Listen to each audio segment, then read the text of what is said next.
So, welcome back to Third Age Reforged, but more importantly, a first welcome to patch 0.95, which is now freely available for everyone to download and play. And this, the first battle that I'll be showing since its release, is going to be a large-scale siege, a 3v4. So we're back to business as usual. Essentially, we can expect the frames to drop when the big blobs get going, but large-scale battles like this are the best bit. Let's be honest. All the 1v1s are all well and good for showcasing strategies and such, but the real entertainment, I think, comes from large-scale battles like this one. So this is going to be an Umbar settlement. This might actually be Umbar itself, I'm not actually entirely sure, but this is a map that has existed for some time, because I do remember playing on it in the past, although I've never actually shown it before. So we'll go through the defending armies first of all, starting off with the southern half of this Umbarim settlement, and then we'll go through the attackers afterwards. And the defenders consist of 2 Umbar armies and 1 Haradrim army. So first of all, we have Rules 1 over here, who is playing as the first of the Umbar forces. We have 1 unit of Warlords of Umbar, which is going to be his general's bodyguard. I think actually, if we have a look at his general over here, we can see that it is Castamir with his Clover Shield. And then as we sort of move back, because I think actually the general's bodyguard, the general's model can actually vary for Umbar, so we'll have a look at the second Umbar army after this. We have some mounted Numenorian shield guards to back them up, and then just in behind them we also have some mounted mercenary melee cavalry. So he's got a pretty decent cav force here, which he can use to sally out and try to interrupt the advance here on the southern half of the settlement, because obviously the settlement is divided by a river. And there are multiple fords across this river actually, which both the attackers and the defenders can use.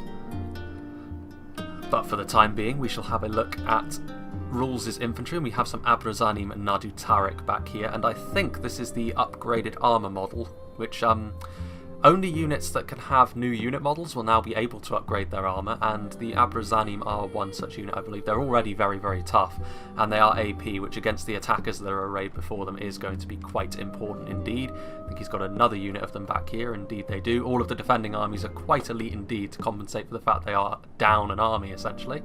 We also have some Abrazanim Nadu Bawib up here, again with the upgraded model. Again, a very, very tough arch unit to take on in a skirmish fight. Maybe not the best in terms of outright damage output, but that isn't going to be the most important thing here, I think. And over here we have some Numenorian Shield Guard, again, another very elite spear unit, going to be very important for holding the line, because the mass advantage, of course, is going to be for the attackers, which I am a part of the attacking team. And then over here we have another unit of Numenorian Shield Guard, so yeah, definitely going to be a centre point to the Umbarim defence here as the battle continues. And that is it for this part of the settlement, but if we move here, this is going to be the rest of Rules' army. There are also going to be hidden units, of course, because Umbar can bring Corsair Blackguard and Corsair Crossbow units, which I cannot see being on the attacking team. So we have a catapult here, so the artillery is going to be very important for both sides to try and crack through defences, because they are so deadly, of course, at dealing with blobs, and there are going to be blobs in this settlement simply because there are so many choke points both around the exterior in areas like this and within the settlement with bridges such as this, and then hill positions like this, which potentially could be very useful for the attackers if they get a good angle for their artillery. Over here we have some Naru Naaru Royal Archers with their new model, which I didn't actually show off when Umbar were playing last time, because I didn't pick them, but they've got a new helmet model, and their armour has been made a little bit nicer, I think. And yeah, the Naru Naaru are a multiple HP archer unit, which is fairly rare in the current patch, particularly for a heavily armoured one like this. It's going to be difficult to break down this unit. Over here we have some Naru Naaru Royal Guard, again, similar philosophy here, same sort of unit model of course, but they are an AP spear unit, which again is not exactly common, although it will be for the attackers in this case, because 3 of the attacking armies are Gondor. We have several units of Castamir's chosen, 4 units of them in fact, and of course this is going to be necessary to deal with the increased numbers of the attackers. An elite infantry unit like this, you can bring 4 under normal circumstances, but it is still quite expensive, of course. And then over here we have the mighty Harbingers of Castamir, who have also been given an updated unit model. They look like the foot variant of the Warlords of Umbar.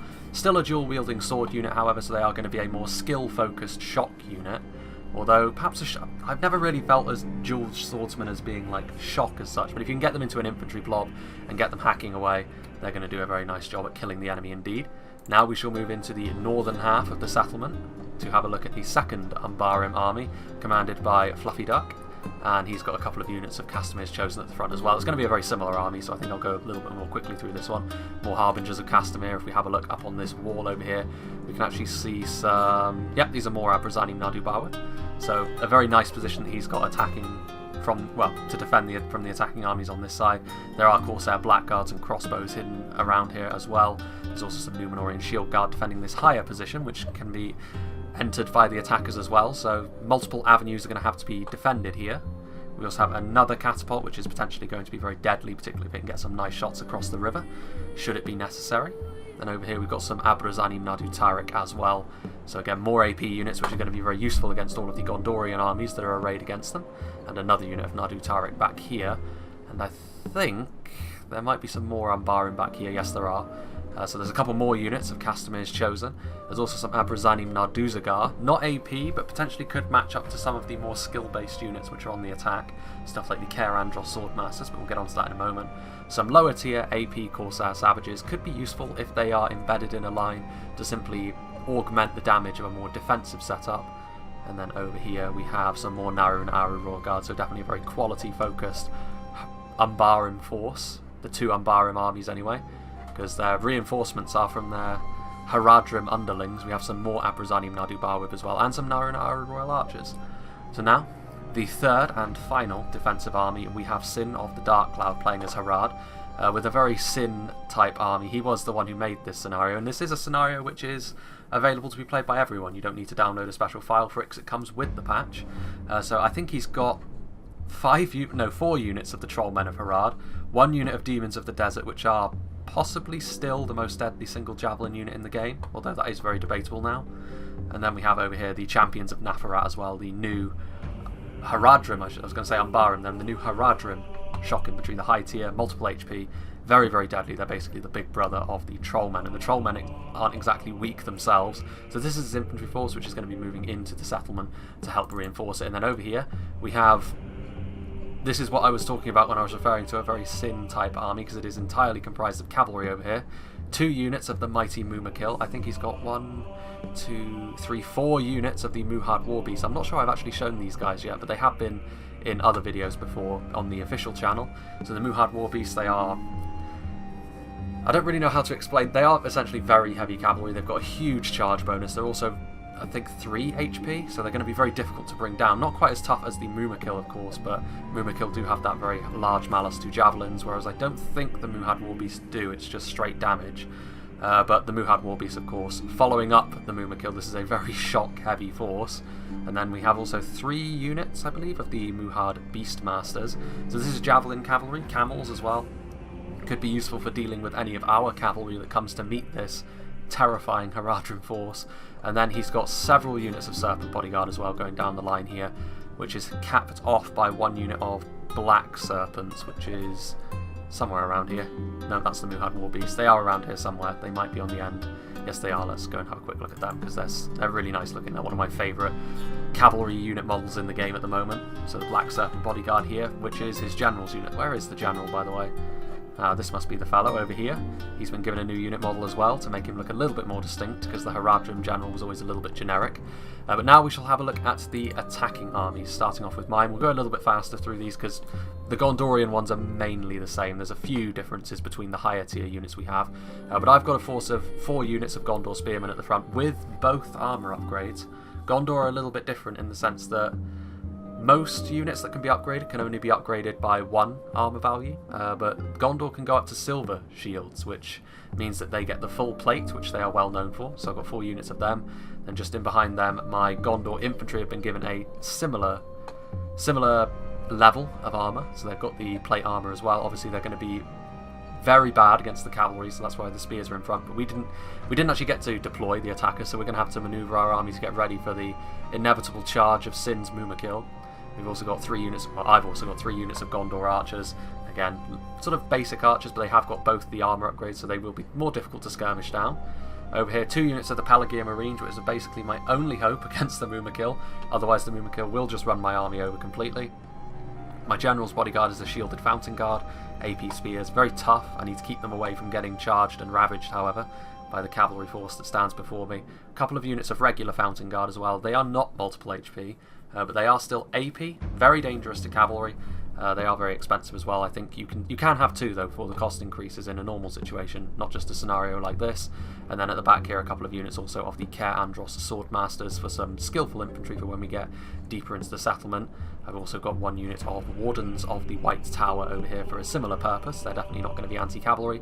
And then one unit of standard Gondor cavalry so that I have some mobility to try and defend my back lines. But they also have the armor upgrade, so they're not going to be as poor at matching up to the Haradrim cavalry, but I am still going to need support, but fortunately that is going to be given to me by J-Monster, who is on this side of the river with me. And I should just take this moment to say that J-Monster deserves a lot of credit for getting this patch through, because he has been the primary driving force of the updates over the past 2 months, I think it's been now.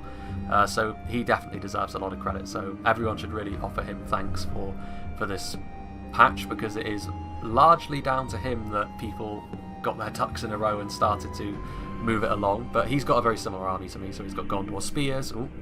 He's also got Gondor infantry, so that's going to be the front line of all of the Gondor armies, which they are outmatched by Castamir's Chosen and Abrazani Nadu Tariq, but the sheer weight of numbers we have should stand us in pretty good stead. We've also got a couple of units of Gondor archers over here. He's also got some Athelian Rangers, which makes his ranged contingent significantly more powerful than mine, at least his archer contingent, because they have the body piercing, which maybe we'll be able to see in action. There might be some Castamir's Rangers within the settlement as well, which will also demonstrate that. He's also got some Javelins, of course, Pelargir Marines to help bring down those Mumakil initially. He's also got Veterans of Osgiliath with the armour upgrade, so he's got his far superior skirmish line to me, but I do have more in the terms of infantry. And then he also has 2 units of Gondor Knights. Now, they are not freely available to Gondor within the army selection screen. They are a scenario-only unit now, I believe. I don't think they are actually... They don't really exist in a certain sense of the word. They are here, but in a similar fashion to the Rudour Axemen, which ever since Vanilla have been sort of removed from the visible units that are available on Reforged. They are still existing in the game files, but you won't see them an awful lot, is what I'm saying. But yeah, they've got a couple of units of Gondor Knights which are more sturdy than my Gondor cavalry, so they're going to be very important to help shutting down those Haradrim riders that are across the way from me. And then of course Gandalf's retinue bodyguard, which is the general's bodyguard for Gondor. Gandalf is over here. There he is. And I think this is the Gondorian general's model. So yeah, it's going to be his general's bodyguard. He's also got the trebuchet, so he's got a very important artillery piece because he can shoot over the walls of the Umbarim defences here and start to really go for maybe some of their soft targets, or save it for the end, of course. We have some Elisar's Honour Guard here, so he's got some very skillful two-hander swordsmen. And then as we move forward, he's got more Gondor archers and spearmen. So going across to the southern part of the attack on this Umbarim city, we have Son of Imladris, and again it's another Gondorian army, Wardens of the White Tower, Care Andros Swordmasters. If we have a look over here though, we have some Guards of Osgiliath, and this is a more traditional pike unit. The Fountain Guard I think actually do count as pikes now, but the Guards of Osgiliath are the basic pikes, and they will come in very handy as we push into the settlement, provided they don't get shot down. A very worthwhile unit to have a look at is these Wardens of Minas Ithil, because they are of course still a range unit, a very high tier range unit at that. And there is Faramir with the one guy wearing plate mail just behind him, so he's not really going to be as sneaky as the unit that he's a part of, but there you go. He's also got some Veterans of Osgiliath, and as we move through his army, more Gondor infantry, a lot of Gondor infantry actually, and some Gondor spears at the front. He's also got some Pelargir Marines as well, but less over here because they don't have the threat of the Mumakil, of course. And then finally, the final army we can go through before finally getting started here, we have WK playing as Dol Amroth, Gondor's ever-loyal vassal. He's got some mercenary guildsmen over here, sort of basic sword and board units. It's a similar philosophy for these guys as it is for the mounted mercenary cavalry. They fill the role of just a basic melee infantry unit, relatively well armoured, better than you might expect, because obviously in the past they were an Eriador only unit. They are better than that now, but even so, they aren't the most elite unit that Dol Amroth can field, of course, in terms of infantry. We've got some Tirith Aya marksmen, who are the slightly more elite armoured archer that Dol Amroth can field. Then over here we have the Tirith Aya wardens as well. WK does have quite an elite force, I think, at least in comparison to the Gondorians. At least that's what it looks like. We have some Edelond halberdiers as well, so some AP pole arms, which will come in extremely handy against the Umbarium infantry, particularly with the lack of pikes that Umbar seem to be suffering from. We have the Edelond man-at-arms back here with the armour upgrade, so again a very nice basic infantry unit. As we sort of move up, this is just more halberds, I think, with some more wardens at the far end. So as we go backwards into what is essentially WK's elites, we have a single unit of Talon Knights over here. Very powerful sword and board unit, of course, not AP. And the Haven Guard are not AP either, but they do have their new helms, which have the swan wings on them, so they are looking very good indeed. And of course, in terms of sheer skill, I don't think the Harbingers of Castamere could beat them 1-to-1. But that's something that we could have a look at in the future, of course. And then finally, the Dol Amroth Cavalry Corps, which is going to make life very difficult for Rules and his cavalry, because we have a unit of Haven Knights with Imrahil, and then a couple of units, well, we've got one unit of regular Swan Knights, the melee cavalry, and then one unit of Lancers, just in case he manages to get in and around and start to recharge the Umbarim lines. But without further ado, let us begin. And of course, the first order of business is going to be here in the north, across the river, simply because the first engagement is obviously going to be Sin, moving forth to try and do as much damage to myself and J-Monster as he is physically able to before his Mumakil die. And they will die, because there are 4 units of javelins over here, which is going to be more than enough to bring down these mighty beasts, but they are very capable of doing a lot of damage to the infantry. And of course, first of all, trying to sort of rearrange my line and then pull back. The stakes will come in handy provided the Mumakil don't just run them over, because Mumakil aren't killed by stakes, they destroy them. So yeah, I do have 3 units of archers, which will primarily be pretty good at warding off those Muhad Beastmasters as we sort of move over here to the Umbarim advance. The Muhad Beastmasters, of course, mounted javelins, so if I let them have free reign on my infantry line, they could do a potentially huge amount of damage to my basic spears and infantry. And numbers are our friend in this battle. We have a significant numbers advantage, and it's not like our armies are terrible either. They're not quite as full with elite infantry as the defending armies are. But we should do quite well for ourselves, provided we don't take too many casualties in this outer engagement. Because if we do, that basically gives the defenders license to more lightly man the northern half of the settlement and stack up against Son of Imladris and WK a little bit more in the south, which would make life significantly more difficult for them. So as you can see, the Mumakil fanning out, separating themselves. A little bit more difficult to focus down with both javelin units now, so I'm going to have to send them to both flanks. And then as we have a look over here, the Muhad Beastmasters punching up the centre. Going to be trying to get a few volleys onto my Pelagier Marines, but I'm going to be immediately targeting them with my archers once they're in range. I felt pretty confident in my ability to deal with the Beastmasters and the Mumakil, honestly. What really worried me was these 4 units of Muhad War Beasts back here, which are more than capable of ripping my infantry apart while I'm trying to focus down the Mumakil. And it's not like my cavalry will bog them down for long either. The Muhad War Beasts are spear cavalry, whereas my cavalry is lancer cav. Not to mention the 3 HP that these War Beasts have. So, as we sort of move in, you can see that Sin is positioning his camels right in front of my line. And you can see that the Mumakil are already loosing their arrows from the archers on top of the Mumakil. I'm immediately targeting the camels. Several of them are already falling, but the real problem, of course, is the Mumakil. And actually, we will just slow things down a little bit here because it's a disaster. They're running down my lines. It looks a lot worse than it is, to be fair. A lot of those men will get back up, and already some Mumakil are falling thanks to the fact that my Pelagier Marines are right here. And of several Mumakil falling, so that's actually a pretty good trade for me. That's a very good trade, in fact, because only a few spearmen died. But you can see that now they're just ploughing through my lines. They're running amok because of the casualties they've already sustained. As we look down here, the other Mumakil unit is also here. I think I actually need to slow it down just a little bit more. J-Monster has switched to fire ammunition, which is very wise, trying to make them run amok so they're out of control. And then they are easily focused down by my Pelagier Marines, although my Javelins didn't actually manage to get a volley. Well, actually, it does look like they're going to now. They do manage to get one off, even though they've already been charged. But look at that, the Mumakil just ripping through all of that infantry, ploughing through the stakes that I'd laid. But they are falling. But now, here comes the second wave, the more deadly wave, really, for this sort of situation. The Muhad War Beasts, who are going to be able to plough through these Gondor spearmen with impunity, and then go on to whatever is behind. I don't know whether these guys are affected by the stakes. I think they might be, but I can't be too sure of that. They might be the same as the Mumakil in that regard. You can see over here that another unit of the War Beasts. I actually didn't want to engage the War Beasts with my Gondor cavalry because I knew that it would be slaughtered. So I'm quite content to just try and chase off these Muhad Beastmasters to deny the Rhinos their javelin support. You can see there are still some Mumakil alive, but I think they are now all running amok. They were very quickly killed off. But interestingly enough, it still presents a bit of an obstacle for us because infantry units are quite capable of getting themselves stuck on Mumakil corpses because they are solid entities in the battlefield. Here there's some more Rhinos charging around. As we look over here, there are still quite a healthy amount of Muhad Beastmasters over here who are right up in front of my Pelagian Marines.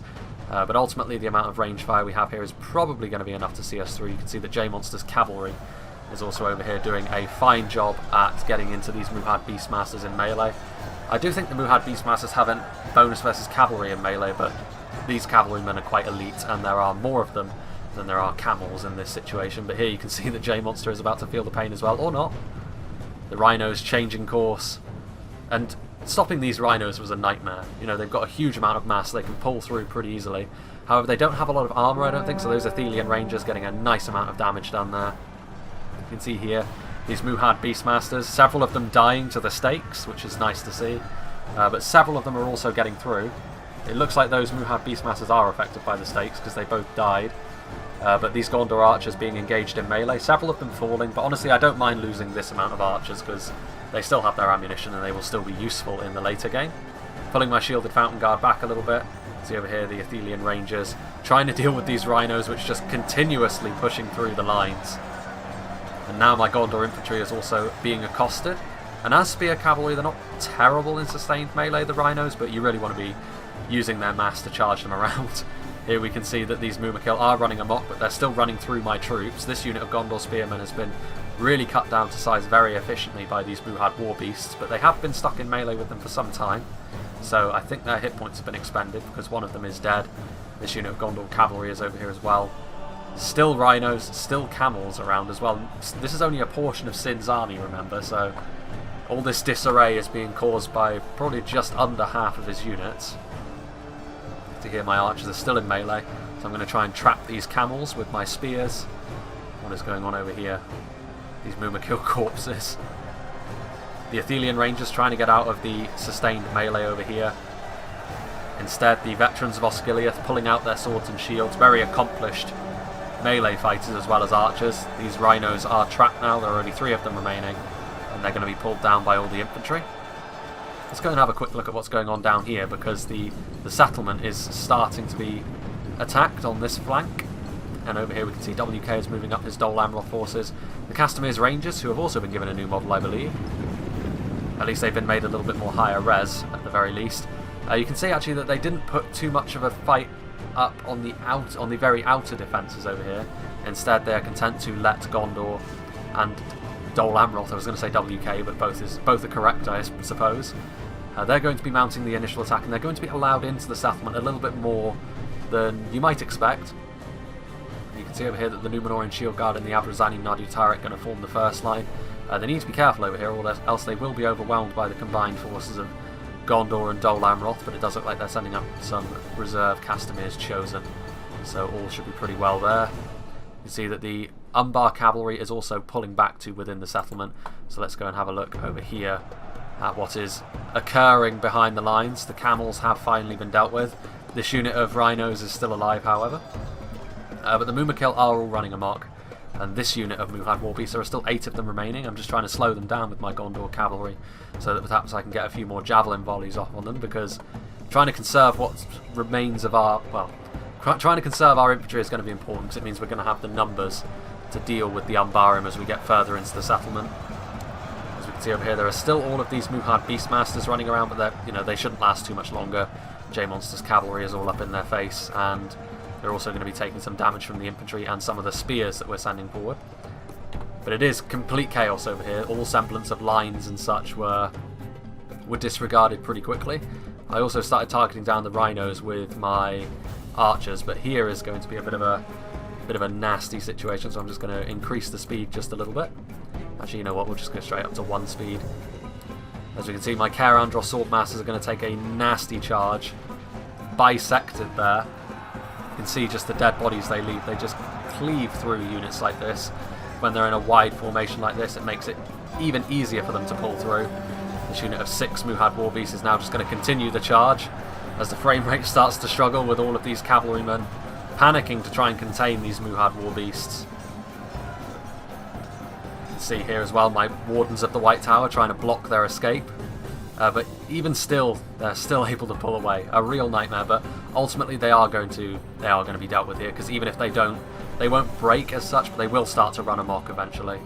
And they're still eager. There are only 5 of them remaining, but that's pretty much it over here. This is the only unit left, I believe. What is going on here? Are they going to get one final charge? They are. It's on the Pelagear Marines, although they didn't really kill anything. Is that going to be enough to send them running amok? Well, they're doomed anyway. J-Monster's cavalry is relentlessly pursuing them, and there aren't enough of them to withstand anymore. So that's going to be it for Sin's initial attack, but he still has all those lancers, of course, and he has left us in a bit of disarray, but ultimately it could have been worse than it is over here. But for the time being, we shall have a look at what's going on down here. Now we can see here that Son of Imladris and WK combining their forces on one front in particular, which is a pretty good move, simply because it doesn't look like Rules is going to be able to reinforce this line quickly enough anymore. So he has essentially thrown 2 units of Castamir's Chosen, a unit of Númenórean Shield Guard and a unit of Abrazani Nadu Tariq here into a fight that they won't win. But to be fair, I suppose he didn't expect both armies to focus almost exclusively on one avenue of attack. But yeah, there's a lot of mercenary guildsmen, there's Gondor infantry, there's Tirithea wardens at the front providing the mass as well. So yeah, numbers is what's going to be able to wear down Rules' defence over here, which is going to give WK and Son of Imladris an all-important way into the settlement, and it also gives them the high ground, which is going to be very important. If they can get their archers up onto these ramps, they're going to be able to shoot down onto the Umbar position, which as the defender, you never want to be seeing the enemy be able to shoot down onto you.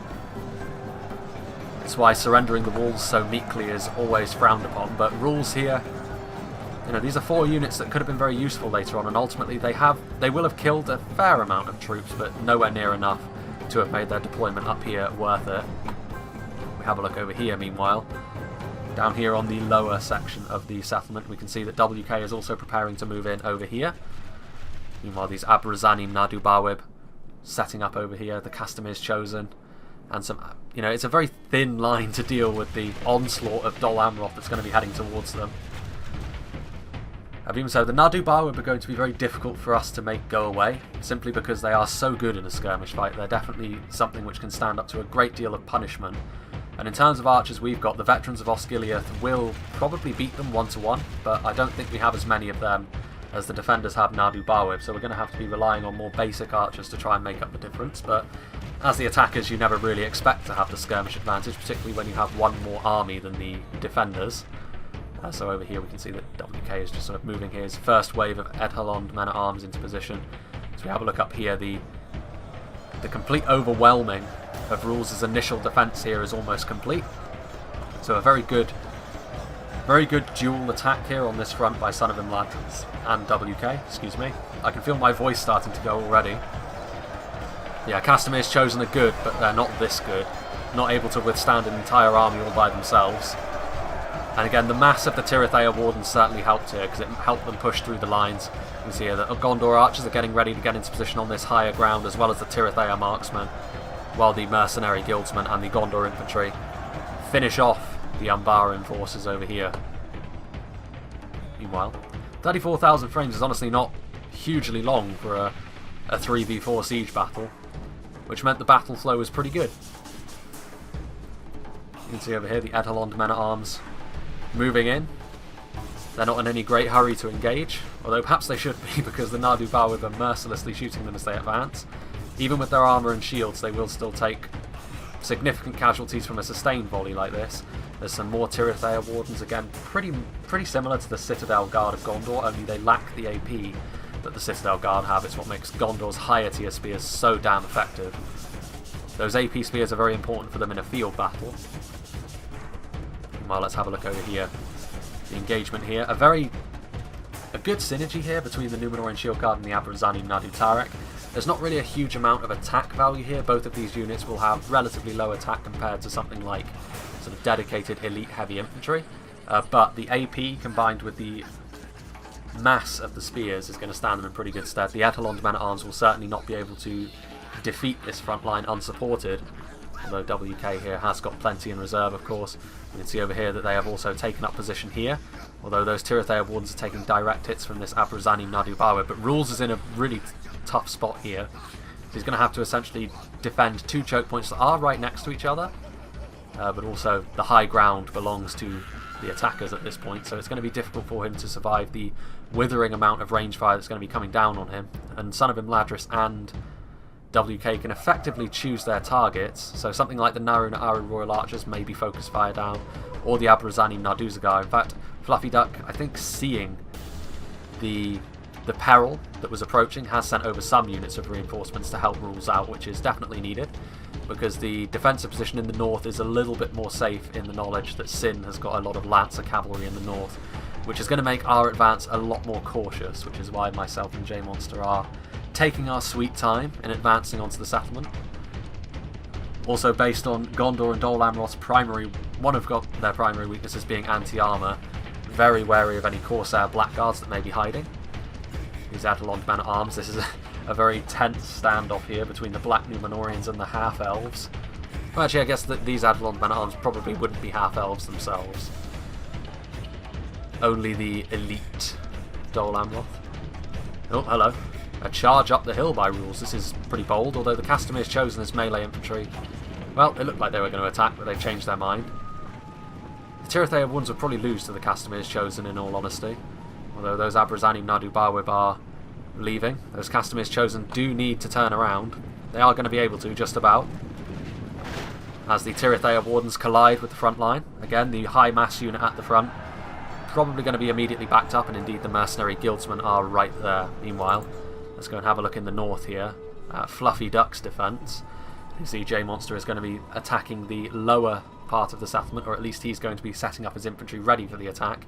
Prematurely attacking here is going to be very bad for us, because we would be quickly overwhelmed by the amount of elites they've got back here. The Nadu Tariq, the Harbingers of Castamere, all that AP and HP is going to be very difficult for basic Gondor infantry to break through.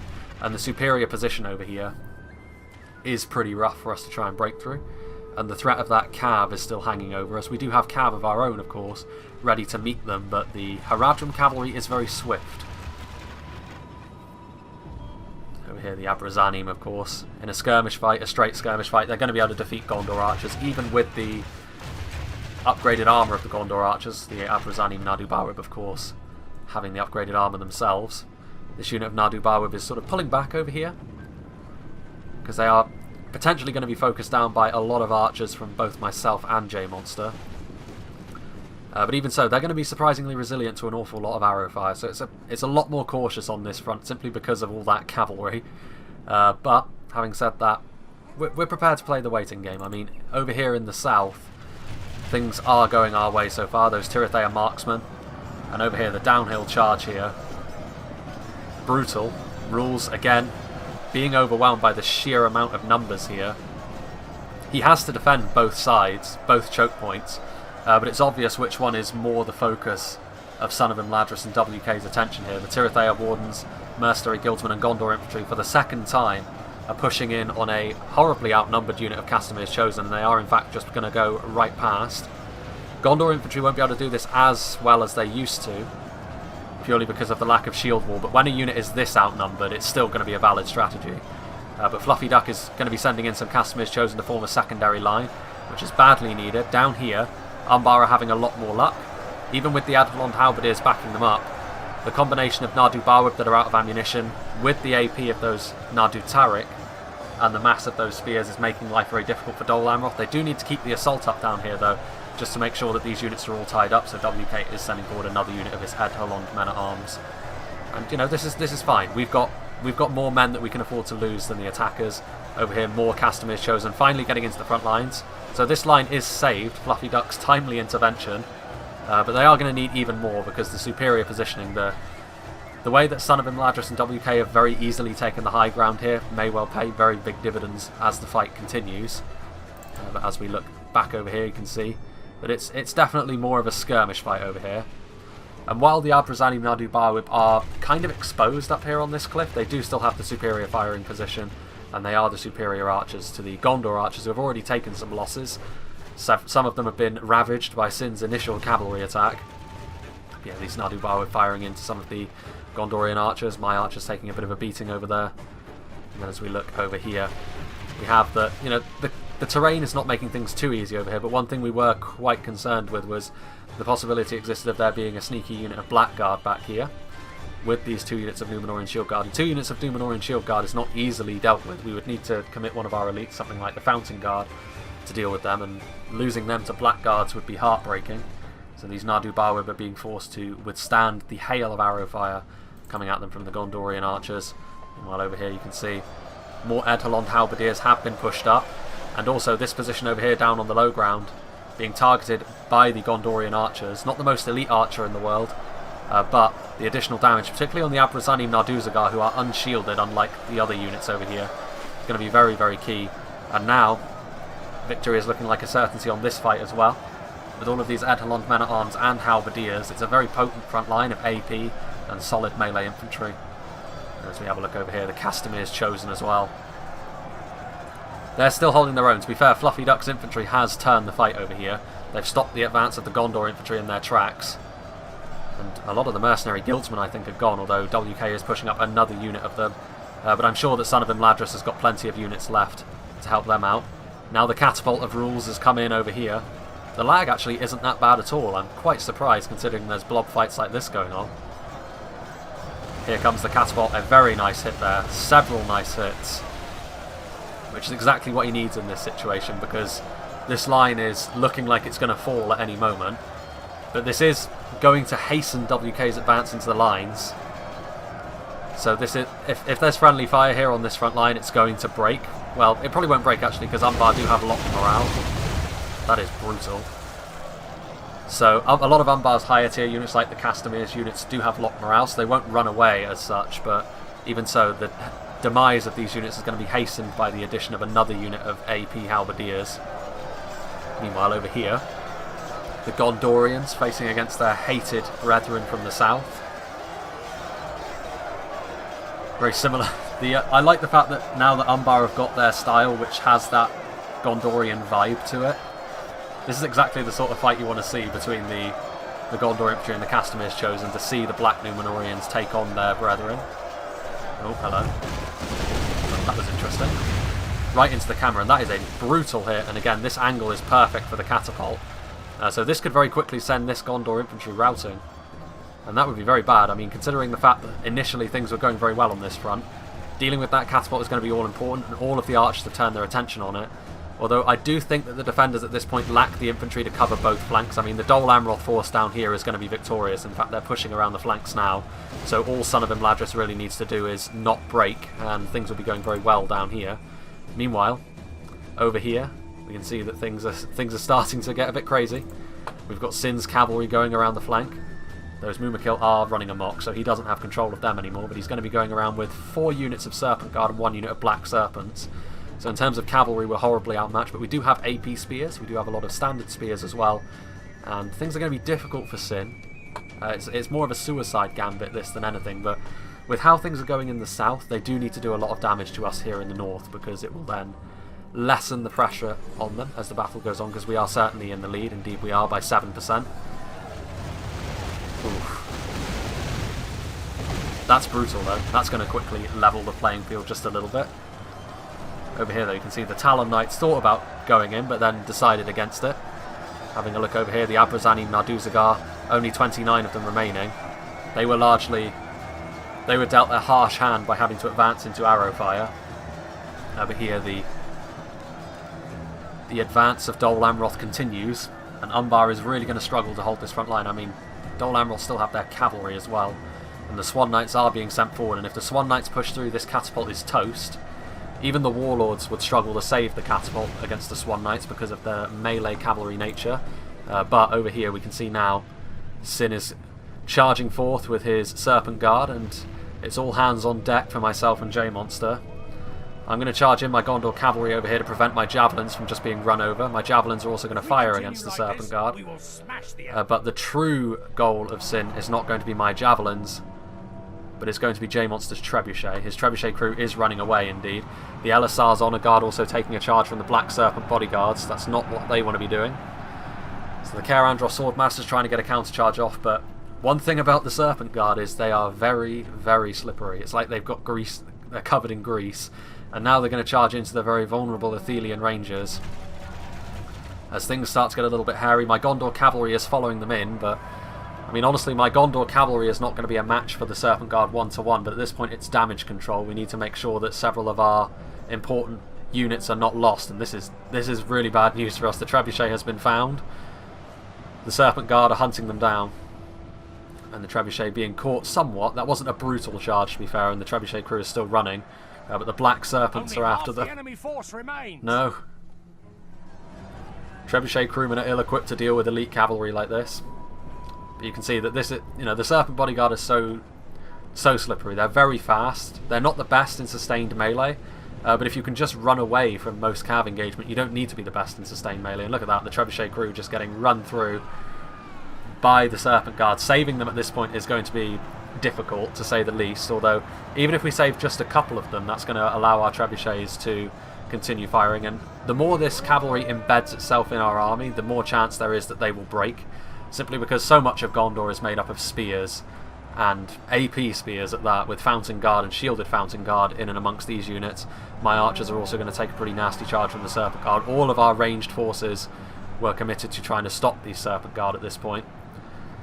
But yeah, if we have a look, we'll just slow things down a little bit here, because there's a lot happening all at once, but this cavalry is going to continue to charge around, but at this point they did start to break.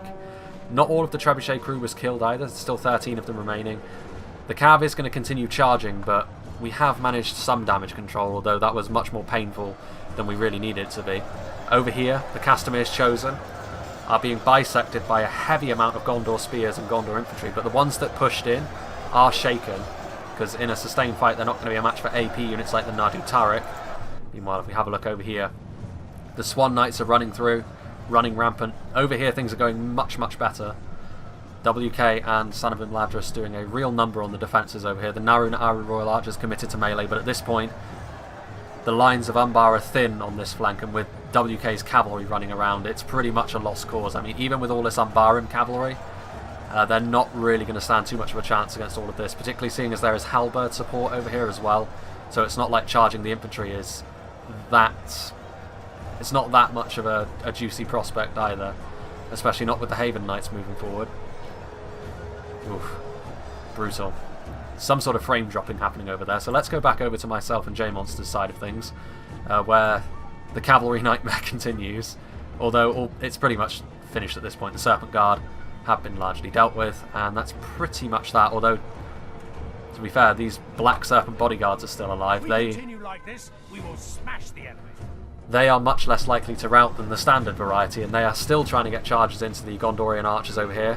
But perhaps more worryingly, they're going to be able to recharge the front line which J-Monster had set up against Fluffy Duck over here.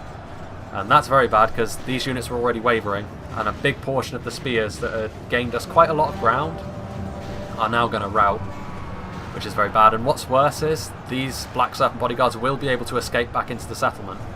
And if our cavalry tries to follow them, they're going to take horrendous losses, and even if they do get in there, Blackguard and Corsair crossbows will quickly be able to deal with them. So as you can see from the minimap, things are definitely going better for us in the southern half of the settlement. Yes, indeed. We still have a decent... Like this, we will smash the enemy. Thank you, announcer. We still do have a decent amount of forces left, though. Like, I've got quite a fair amount of my infantry left alive. Standard infantry. My spears took a bit of a beating from the Mumakil early on, but I've still got them as well. But the real problem is going to be dealing with this elite infantry. We do have the ability to deal with it between our Fountain Guard and our Caer Andros Swordmasters, and our ranged forces as well, which are still intact, but we nearly lost that Trebuchet. That was nearly very hairy. Losing that Trebuchet would have been a bit of a nightmare scenario for us, because then we would have had to try to push through based on pure attrition, which against Umbar is definitely not easy with the level of infantry that they have fielded today. But down here, the southern half of the settlement is pretty much forfeit for the... Oh my. Let's turn the speed down just a little bit there. Don't know why the frames are so bad over here all of a sudden. But yes, the combination of Gondor infantry and mercenary guildsmen from Sun and WK down here in the south has been very, very nice indeed. The Castamir's Chosen Again, they largely did their work by being able to focus on smaller groups that the defenders had set up. If it was all one big, beefy line, it would have been much more difficult. But over here, of course, they didn't have the luxury of Sin's mighty cav support. But yeah, this is pretty much it. I mean, WK still has his cavalry as well. And indeed, it looks like, well, he's not going to charge them in, but he does have his Swan Knights. They haven't set up a camp up here on the hill either. Rules has decided to retreat to his allies' position, which is wise because he would be easily singled out by the forces of Gondor and Dol Amroth here. But also we do still have some Abrazanim Narduzagar, Nadu Bawib, and some Naru Naaru Royal Archers from Fluffy Duck over here, which will retreat across the river or be charged by Dol Amroth, which is kind of bad news for me and J-Monster because that means we're going to have to deal with more elite infantry on this front line. But things are going pretty badly on this front line actually. Ever since that cavalry charge and we lost so much of our mass, all of this Gondor infantry is now fighting alone against units which it's not going to be able to beat. The AP of that Nadu Tariq especially is going to be rough on them. But I have got some... I'm going to be sending down some forces of mine. But interestingly enough, Rules is also trying to add to the misery that Sin was subjecting us to over here by trying to send over his general's bodyguard over here, his Warlords of Umbar. But the Warlords of Umbar are significantly less slippery than the Serpent Guard because they are not as fast. They are tougher, significantly tougher, and they are better in melee, but ultimately they will be overwhelmed by the Gondorian cavalry here, the Gondor Knights, and the Gandalf's retinue bodyguard. Gandalf is the first one in. Well known for his bloodlust, but yeah, that's going to be... Rules is going to have to retreat from that fight or he will be completely overwhelmed. Over here we can see Gondor infantry, and I'm going to start pressuring this higher part of the settlement as well, just so that we're attacking on as many fronts as possible, because numbers is going to be our friend here, or numbers are going to be our friend here, I should say. But here we can see that there are Harbingers of Castamere. It's a very elite infantry unit. Definitely not something we want to see on this front line where we're already starting to struggle. The veterans of Osgiliath are moving forwards, with their bows still out. You can see here that I'm also sending down a large portion of my Gondor infantry to help shore up the line. Try and make up for all those men that routed and were lost in that brutal rear charge from the Black Serpents. Let's have a look over here. What is going on? Well, that was an artillery hit. And over here, the Edelond men-at-arms, the catapult had to be abandoned. That's a big victory. And there's also one Naru Naaru Royal, well, two of them, stuck on the catapults, which were left here. Or three of them, I should say. It's an interesting fight going on over here. I'm not sure the pathfinding is enjoying this particularly. Which might have been an intentional gambit by Rules. Leave the catapult here so it's difficult for us to get across the bridge. These Edelond halberdiers. Very, very well orchestrated assault here in the south, I must say. And over here, Dol Amroth, victory for the mercenaries. And there are still those pikemen as well. But yes, it's now good. The focus is now certainly going to be shifted. And oh, hello. A nice cav charge on the bridge. This Abrazanim Narduzagar and Nadu Bawib being lanced in the rear by the Knights of the Silver Swan. Show the enemy your back and that's what you get against Dol Amroth. But yeah, the Knights of the Silver Swan, they are going to be able to get a nice rear charge onto this front line as well. Speaking of which, I have sent up a couple of units of spearmen, which I'm going to push in post-haste because we're going to need to shore up this line because we're not going to win if this keeps up. At least on this flank. We do have the upper hand in this battle purely because Sun and WK did such a good job in the south, but in the north things have been significantly more difficult. And you can see that I'm going to get my units into shield wall and then I'm going to push forwards. Which is just in time because this Gondor infantry is... The battle is very much in our favour. Victory will be ours. This Gondor infantry is not having the best time of it. And they will be very grateful for the appearance of these spears. The spears won't do a huge amount of damage to units like this. Because they aren't AP, it's only the higher tier Gondor spears that are AP. But they're still not going to be easy to kill, all of these Gondor spears, particularly with the armour values. J-Monster is also sending up another unit of spears.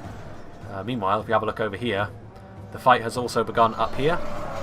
2 units of Númenórean Shield Guard taking on a lot of Gondor spearmen and infantry. Normally the Gondorians would not win in this situation, despite the superior numbers, but in a very... Those Pelargir Marines, getting them into position and firing onto the ranks of those Númenórean Shield Guard is going to give me victory here unless this line is reinforced. So that's very good news for us as the attackers because it means we're not having the best time of it down here in the centre because there's so much there's so many Umbar forces still there. But everywhere else we're starting to really pressure them. The Knights of the Silver Swan charging into the Trollmen of Harad, although going down here is not exactly the most enticing prospect in the world. There are still Abrazani Nadubar with ammunition and Naru Naaru Royal Archers. Victory will be ours. And the Knights of the Silver Swan will not do very well in melee with the Trollman. In a sustained melee anyway. Off a charge it's going to be very different. As we have a look over here, the Gondor Spears. This front line has now been stabilised, which is the important thing. The Corsair Savages adding some AP damage to this front line. But ultimately we are also I'm sending up another unit of very tattered spearmen admittedly, but just throwing them into the front line to ensure it doesn't break at this point.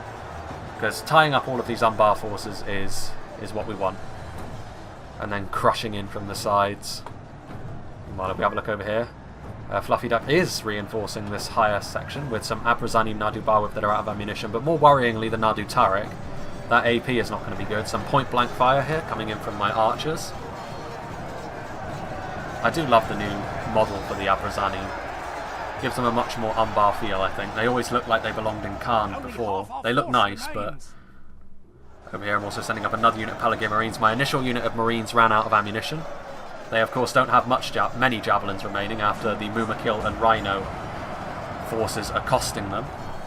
But I do still have this other unit of Marines which still have a few volleys left in them, which is going to be very important for helping to thin out these heavily armoured Umbaran troopers. And then as we sort of move down here, you can see that the advance across the bridges is beginning. If we have a look over here, actually, the cavalry charges from the Knights of the Silver Swan. The Trollmen are being added to this front line, but at this point, this front line is not having the best time of it either. You know, a lot of it is made up of these Corsair Savages, which, needless to say, don't have the most staying power. And these Edelon men-at-arms are also pushing in. And over here, Son of Imladris sending forward some more a lot of Gondor infantry.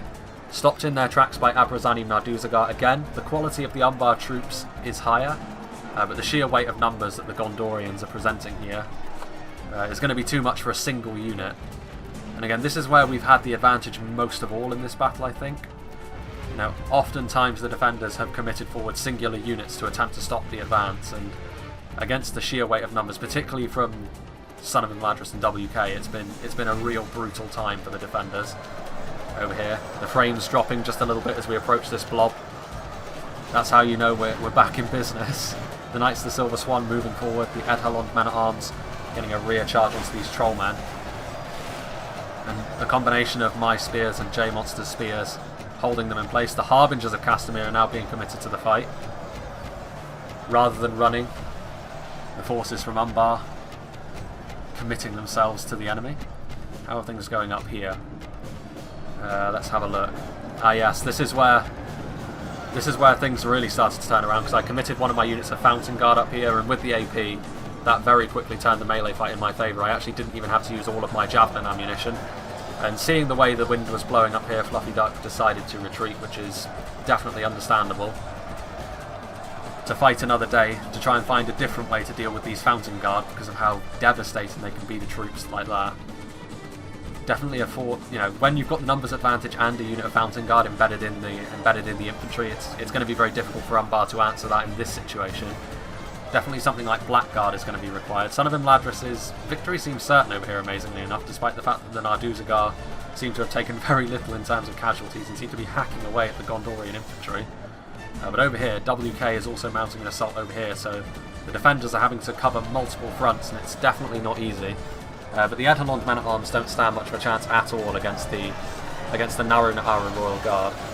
One of the finest spear units in the game. The AP that they have is also going to greatly help them against this kind of heavily armoured mainline unit. The Talon Knights, however, are coming in. Now, the Talon Knights, they won't do too well against the AP either, but they will at least keep this front line in check and give them a chance to send forward a lot of support. Look at that. There's actually 2 units of Talon Knights, amazingly enough.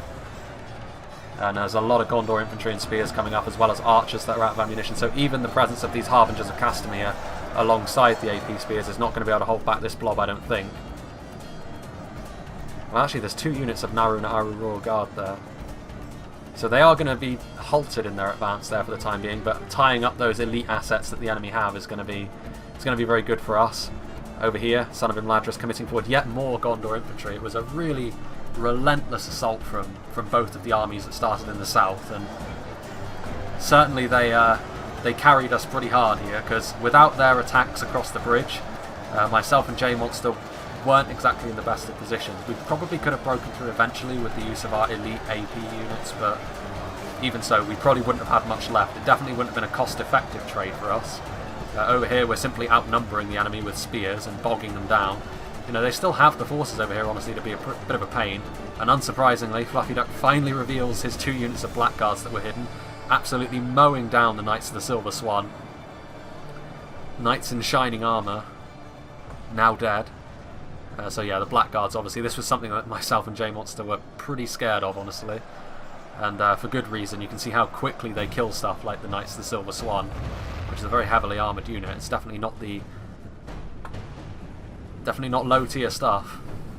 And over here you can see that we have broken through up here, so I'm going to be sending forward a large amount of infantry to attack from this side as well.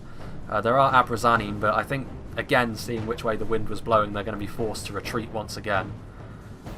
And again, I don't really blame Fluffy Duck for this, because he's having to fight a battle on multiple fronts here. And eventually your resources as defenders are just going to get stretched too thin.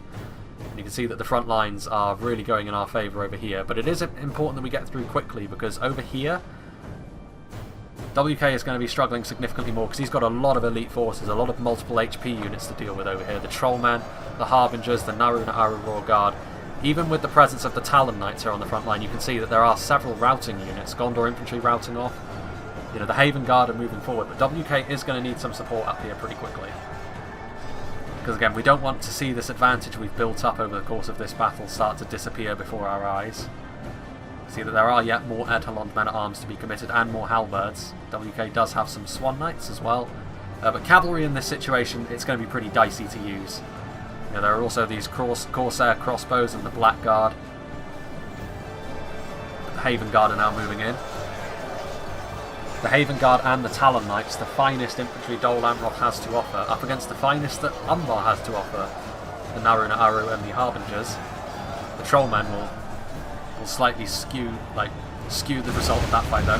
That is a very unfortunate amount of friendly fire there. And it's definitely not worth it, considering that they routed a unit of Gondor infantry, but that was a lot of Trollmen and Harbingers to lose. Catapults. Ever the wild card. You can see that over here. My forces are sort of advancing down the hill. Son of Imladris has broken through on this front as well, the Abrazanim breaking. A lot of the Umbar units do have locked morale, but eventually they will break if put under enough pressure. But the Harbingers of Castamere, victory seems certain. They are a very, very strong unit. And even in the face of all this, this front line still holds. But now the rear charges are going to start happening, and with the charges from the Gondor Knights and the Gandalf bodyguard, which I'm sure is running around here as well, these Harbingers are going to fall. We've also got both myself and J-Monster's Swordmasters, Care Andros, moving forward to deliver a bit more skill to the front lines as opposed to just basic spears.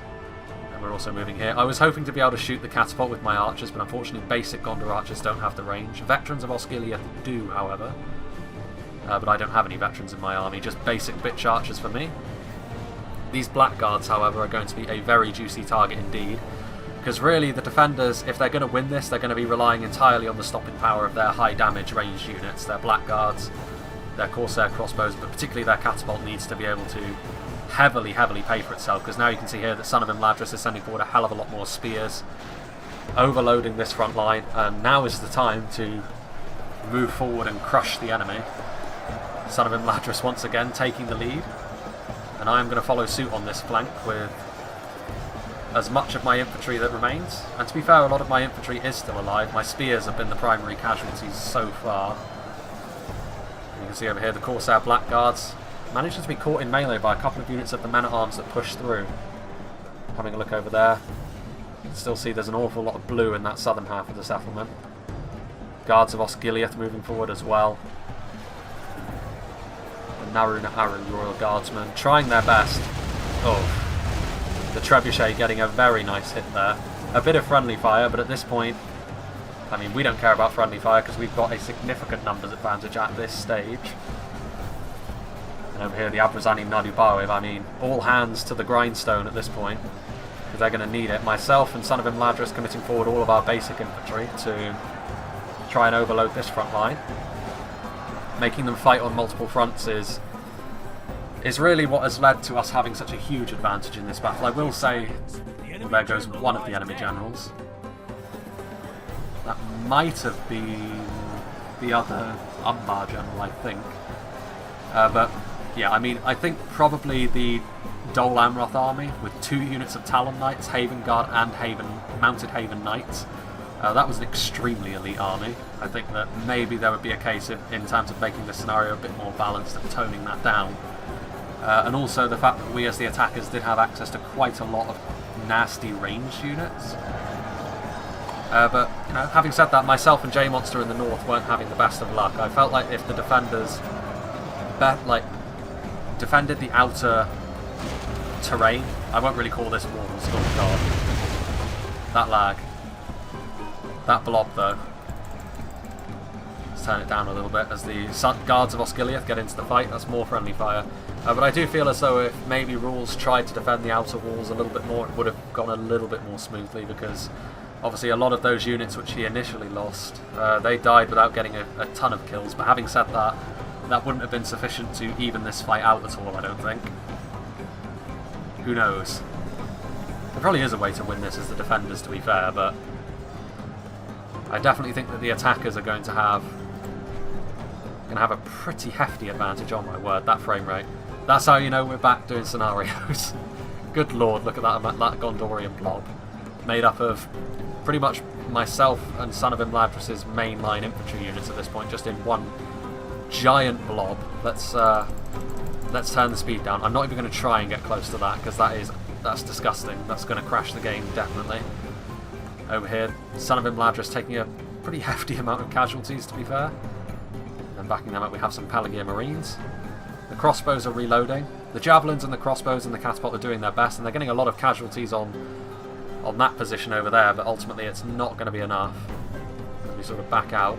And if we have a look at what's left, I mean, Sin has still got some of his units left. There's those Black Serpent bodyguards, surely greasing themselves up for what's to come. The battle is very much in our favour. Victory will be ours. Champions of Neferat, Trollmen, Demons of the Desert. It's no joke, these units that they've got left, but I mean, if you have a look at that just silver blob of death that is just crashing down on their lines. The Abrazanim Nadu Tarak are good, but they're not that good. As we have a look as well, we've got a lot of reserves. J-Monster is moving his Trebuchet in as well, although I think he's trying to get shots off, but the presence of our own troops is making life a little bit difficult. Amazingly, over here, the Harbingers of Castamere are still fighting. There are only 2 of them left, but that just goes to show how resilient they are. I look forward to seeing which is the strongest of the offensive-based units in this in this patch, I should say. It's not coming anymore. Have to get out of that habit. But yeah, Harbingers of Castamere, definitely. I really like their new model as well. They look really cool. It looks a little bit edgy in the last patch with those skulls on their heads. Over there we have some Care Andros Swordmasters by myself. Some Fountain Guard as well. There's still the fighting sound effect over here, despite the fact the enemy are gone. They have lost half their men. And you can see actually over here that Son of Imladris has managed to... That blob is absolutely ridiculous. As soon as I even look at it, frame rates crash. But over here, we can have a look at some fights. Son of Imladris has managed to push his way through into the back lines. And everyone's archers are going after the Corsair Blackguards. And Son of Imladris is engaging them in melee as well, making life as difficult as possible. That catapult crew, trying to do their best.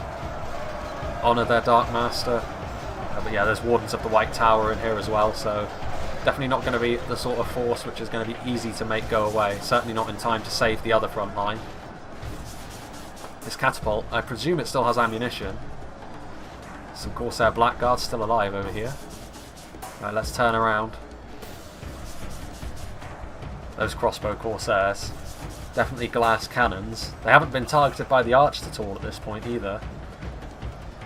So that's good for them, but even with the venomous damage they can do, you can see that yet more forces are advancing across the river. Pelagia Marines and some Gondor archers. The tide of infantry never stops for the attackers.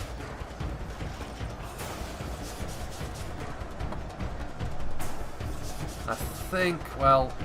Ooh, no, let's not get close to that blob. Good lord. Ugh. Please, mercy. Well, this distance is okay.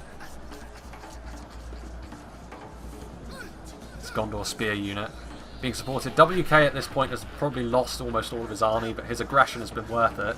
Son of Imladris as well has taken significantly more casualties than myself or J-Monster, but the numbers advantage we have at this point in the battle is going to be too much for the enemies to overcome. If you look, we are now 20% ahead, so I mean this battle was definitely for Sin based on that initial army composition that he had, setting myself and J-Monster up like Skittles, and then he's the bowling ball. There are still Haven Knights in the front line, however. Let's go back up to 1 speed. What's the worst that can happen? Because we are now well within the final 10,000 frames. Closer to the final 5,000 frames, in fact. See, these Black Serpent bodyguards are still around, making themselves a nuisance, although they won't last too long in melee against the Haven Knights. And that is what WK's target is. Oh my. That infantry blob, though. The Javelin's still firing in on the units as they approach. Talon Knights still alive, which is impressive considering the forces they were up against. Look at that force of infantry. I'm surprised actually that Umbar are still holding, because we were pushing, but I don't think as long as you're out of shield wall, pushing is not going to be too effective. See, there's more cavalry coming in from J-Monster as well, which is really going to add to the mass. Ultimately, I think Sin has retreated his general. That frame rate though, every time I even so much as look at it. Yeah, the Black Serpent bodyguard did retreat, forcing the catapult off of its point, and the Demons of the Desert managing to get a nasty javelin volley into the Haven Knights. Definitely the most deadly javelin unit that's on the field as it stands, and they are going to be able to cut down these Haven Knights as long as that continues. But Son of Imladris is going to quickly engage them with some Kaer Andor Swordmasters. Demons of the Desert are a brutal melee unit as well, but just so long as we get anything in melee with them at this point. I mean, to be fair, we could probably let the Haven Knights die and still win, but these Corsair crossbows, they are Corsairs, so their ammo, well, their ammo isn't the highest, but neither is their morale. Let's have a look over here at the Kaer Andor Swordmasters trying to ply their trade.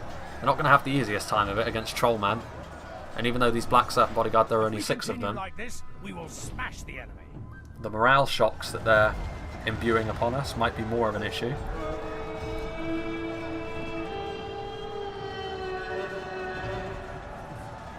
Victory is a distinct possibility, amazingly.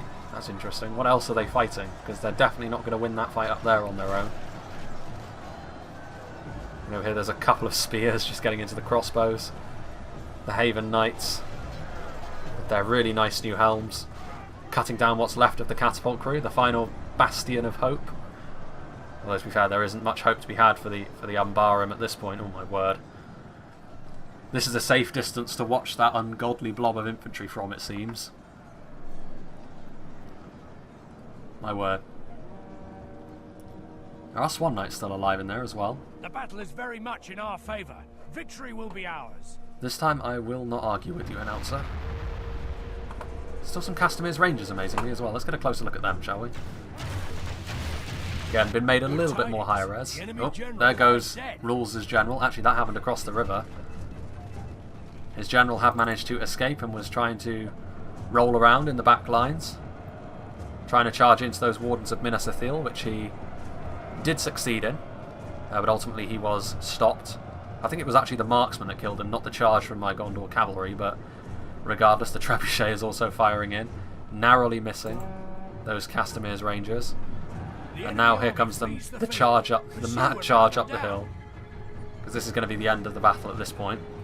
Black Serpent bodyguards, that enormous silver blob, which is primarily my troops at this point. Son of Imladris took significantly more casualties over the course of the battle, but also got significantly more kills, I hasten to say. Kaer Andor Swordmasters leading the way. Always been one of my favourite unit models as well. I like the choice of weaponry. Now my voice is just about going to hold on for the rest of this replay, I think. The Swan Knights taking point. Oof. Those Demons of the Desert are all too happy to see the Swan Knights. The Haven Knights are behind the lines as well. Our ally lies Oh dead, my. slain by the enemy. We must help Ripped us to asunder. avenge him. Ah yes. This was a hidden unit of blackguards that Rules had. sequestered away in the back, managing to kill off a Gondorian general, the Wardens of Minas Ithil getting ripped asunder. And at this point my cavalry had moved on, although I do double back with what's left of it. Admittedly, standard Gondorian cavalry is not going to do much in the face of a volley from Corsair Blackguards, and at this point, of course, the mad dash up the hill. A huge tide of Gondorian forces colliding with what's left. I mean, the champions of Nafarat are good, but not going to be able to kill a whole army all on their lonesome. As we are now well with it, well, we're in the final 4,000 frames actually of this fight. And of course it is a bit of a foregone conclusion. As we have a look back here. The battle is very much in our favour. Good tidings. The enemy general lies dead. The combined forces of J Monster and WK's cavalry managing to cut down the final enemy general, the Trollman. And these Demons of the Desert are still going to throw their javelins in point blank. Stand and shoot. OP. Although not quite OP enough to stop them from to save them from the torrent of forces, which is, you know, me and J Monster still have a fair amount of our infantry left alive, to be fair. Despite the initial scares that the cavalry gave us, in the end we were quite healthy. These Haven Knights in sustained melee with these Demons of the Desert. Similar story for these Gondor Knights over here. At this point it's just a complete free-for-all with regards to how many kills you can get. Who will finish off the enemy? Yeah, the brave last stand of the Haradrim. Last time I played on this map anyway, the last stand was going to happen over there, which is probably a little bit... Well, it's hard to say. I mean, with this amount of troops, it wouldn't have mattered where they made their last stand, to be fair. We still had such a huge numbers advantage by the end. The enemy force remains. The battle is very much in our Half favour. the enemy force? Victory will be ours. There's no way half of Sin's army is still alive. My word. Meanwhile, if you have a look over here, while that blob fight is going on, this unit of Corsair Blackguards is still over here. What little remains of my Gondor cavalry is shaken, amusingly enough. They haven't even gotten anywhere near the Corsair Blackguards as of yet. We are going to charge in here, following the Lancers as they come in. Archers from across the river taking a frontal volley, not quite as bad as it could have been. About as good a charge as you can hope to get from basic Lancers, and when there's only 15 of them left alive. The Archers are going to get the vast majority of the kills here, but I think actually my cavalry broke there, yes it did. In the face of a javelin volley like that though, you can hardly blame them. I'm also detaching some spearmen to go and deal with this unit, because it is going to be the last one left alive. Rules surviving till the end, despite probably having the roughest early game. And that was when myself and J Monster had to deal with Mumakil, so you know how bad Rules had it early on here. Some Pelagia Marines. Again, just helping out the cavalry, the Trollmen doing their best. I mean, they're holding for a decent amount of time. These champions of Nafarat, in a similar vein to those Harbingers of Castamere on the front lines, not going down without a fight, although to be fair, the only really elite unit that's fighting them in melee at the moment are these Wardens of the White Tower over here. And they're taking volleys from those Demons of the Desert. Damn the casualties. Fire at will. There's one guy over there. Interesting. Let's go and have a look down here at the other... This isn't really a front line, but it is an engagement at least. Myself and WK. Actually, those Adhalond Halberdiers are routing. WK admitted defeat here, which is amusing, but obviously at this point it didn't really matter. The Gondor Spearmen don't really need additional help to deal with a unit that's only got 17 men left. But they are probably still going to be the last ones left alive. My general never even got to fight in this battle actually. The Shielded Fountain Guard are going to come up on these units now. I'd be interested to see if he managed to get a single kill in this battle, to be fair. As we look over here. Pelagia Marines out of their natural habitat because they are in melee against Trollmen, but Gandalf's retinue bodyguard. Is Gandalf still alive, I wonder? He does stand out a fair amount. Oh yes, there he is. Good for him. He didn't get javelin. And the guards of Osgiliath pushing up in the front. There's only 10 of them left alive, mind you. Yeah, complete chaos, which always favours the attackers. Unless, of course, the defenders are orcs, in which case chaos always favours the orcs. A Shielded Fountain Guard coming in. yeah, this is going to be the end for Sin's forces up here. They're going to be completely overwhelmed. And that is going to leave these few Corsair Blackguards. There are 9 of them left alive. Admittedly, they won't die too quickly in the face of basic Gondor Spearmen, but the numbers are going to do them in. I think that's going to be just about it. Look at the tide of blue on this part of the map. I think that is it for Sin's army. Don't want to get too close to that. Don't want to make the game crash at this point. Yeah, they're celebrating over here. So victory is ours. And of course this is pretty much the end. I mean, at this point we'll go to ×6 speed purely because it's only these Corsair Blackguards that remain. And spears are not exactly well known for their ability to kill things quickly. In fact, my spears are wavering in the face of the Corsair Blackguards. Fortunately, I'm going to be able to kill them off before my spears rout. And there we go. Fought and died well today. Now, I can tell you that I was the one that got the least amount of kills, and I think J Monster was the one just in behind me. So again, we were certainly more conservative in this match, but I think that you can forgive us that based on the fact that we started off facing down a torrent of cavalry from Sin. This is an Umbar army. I'm not sure who this one was. I think it was probably... I don't know, to be honest. That's a huge discrepancy in kills, though. I mean, I imagine it was probably Fluffy Duck, simply because his army held itself together a little bit better. Sin getting a pretty respectable amount of kills, but ultimately, I think it was the fact that we had enough fairly elite units in our army to just simply overwhelm the enemy. Like, myself and J-Monster could have been less conservative than we were, probably, and this battle would have been shorter. We would have lost more, of course. This is J-Monster's army, with Gandalf's retinue bodyguard in the Gondor Knights. So what was his most effective unit? 134 kills on Athelian Rangers, so a ranged unit getting those kills, helping with dispatching the cavalry outside and then inside as well. I think, yeah, this was my army. 151 on that unit of Pelagia Marines. Again, that was breaking through that higher choke point was definitely the contribution of mine, which is probably most significant.